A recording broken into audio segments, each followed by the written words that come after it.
Madame, Monsieur, Yaurana, je suis ravie de vous retrouver dans votre point d'information. C'est reparti pour la 18e édition du FIFO, mais Covid-19 oblige. Cette année, le FIFO de Polynésie, la première sera 100% numérique. 9 films seront en compétition, 11 hors compétition. Les 11 membres du jury seront présidés par Luc Jacquet, réalisateur du film La Marche de l'Empereur. Des ateliers seront tout de même accessibles au public, mais avec les gestes barrières imposés, bien sûr. Le FIFO, c'est du 6 au 14 février prochain. On écoute Heremona Amatua Iahutapu, ministre de la Culture, au micro de Herevai Huata et Jérôme Lee. Peut-être que dans les années à venir, ce sera aussi un mix des deux opérations qu'il faudra que l'on mette en place. C'est-à-dire à la fois en présentiel, mais aussi à la fois en dématérialisé. Parce que là, l'ambition du FIFO, c'est de faire parler de l'Océanie aux Océaniens avec ses moyens aujourd'hui. Donc là, on est en plein dans les objectifs originels du FIFO. On est aujourd'hui en train de reconnecter peut-être les Océaniens entre eux grâce à ces moyens numériques. On l'a entendu hier soir dans nos journaux. Après l'annonce de la fermeture des frontières, les conséquences se font déjà sentir. À Bora Bora, 2 hôtels ont décidé de fermer leurs portes en attendant les jours meilleurs. Donc, mettre en congé les salariés, une catastrophe pour les hôtels et les prestataires de services, bien évidemment. On écoute Christina Teyot-Ata, la propriétaire du Royal Bora Bora, au micro de Rosanna Maihota.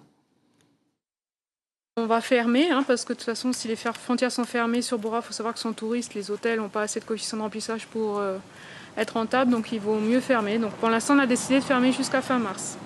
Après, on attendra de voir si le pays arrive à réduire la durée de fermeture des frontières. Pensez-vous que c'était une bonne chose de fermer les frontières ? Je pense qu'on aurait préféré que ça ne ferme pas en Polynésie. Après, on peut comprendre les dispositions qui sont prises. On fait avec, comme depuis mars 2020.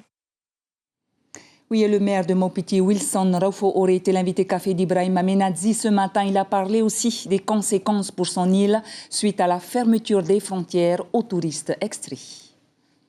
Que des touristes internationaux, il y a aussi des touristes locaux qui viennent aussi chez nous, et tant mieux pour les pensions de famille qui à ce moment-là étaient dépourvues de clients. Et maintenant, suite à la fermeture annoncée par le Premier ministre la semaine dernière, nous sommes à nouveau face à ce déficit touristique européen, international. Mais il faut pas qu'on compte simplement sur les touristes internationaux. Il y a aussi le tourisme local qu'il va falloir convaincre, qu'il va falloir attirer, proposer des solutions pour que nous puissions à nouveau, les pensions de famille, à nouveau recevoir toutes sortes de personnes. Et je sais que beaucoup veulent venir à Mopiti. Et je leur dis, ouais, chiche, en avant. Oui, en avant. Des centaines d'habitants de Païta se sont fait surprendre ce matin par la montée des eaux en pleine alerte 1, alors que la circulation était encore autorisée.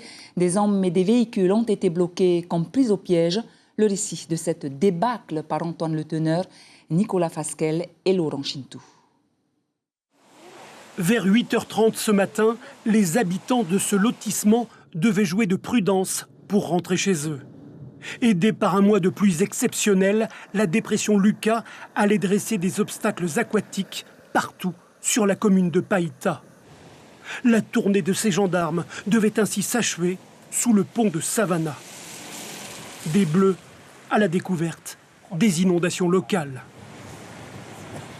À ce petit jeu, les 4x4 semblaient alors maîtres de la Save Express. Mais à l'échangeur nord de la commune, dès 9h, slalom entre les objets dérivants emportés par les eaux. Dommage pour les véhicules légers.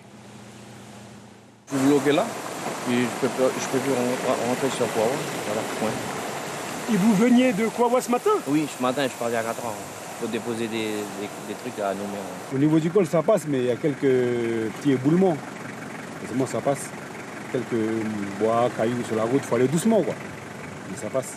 Mais de l'autre côté, faut attention aussi. Côté de la Tamois, en bas de la tribu de Saint-Laurent, il y a de l'eau sur la route, il faudra faire gaffe. Quelques débris de bois que l'eau y emporte, quoi. Faire vite, avec cette sensation d'une course contre le temps. Entrée sud du village, la Caricouillée en furie. C'est le même résultat qu'après cyclone Anne, cyclone Betty, tous ces cyclones qui sont passés par là, mais cyclone Anne plutôt. On a beaucoup subi ici. Voilà, c'est la même catastrophe. Tout le sud de Païta pris d'assaut par la brutale montée des eaux. Des habitants bloqués, des routes coupées, propriétés et tribus isolées. La matinée de prudence, réservée normalement à la cessation progressive d'activité, s'est transformée en débâcle. Retrouvez votre journal ce soir à 19h. Si vous êtes à table, on vous souhaite un très bon appétit à tous. Tout de suite, votre VA.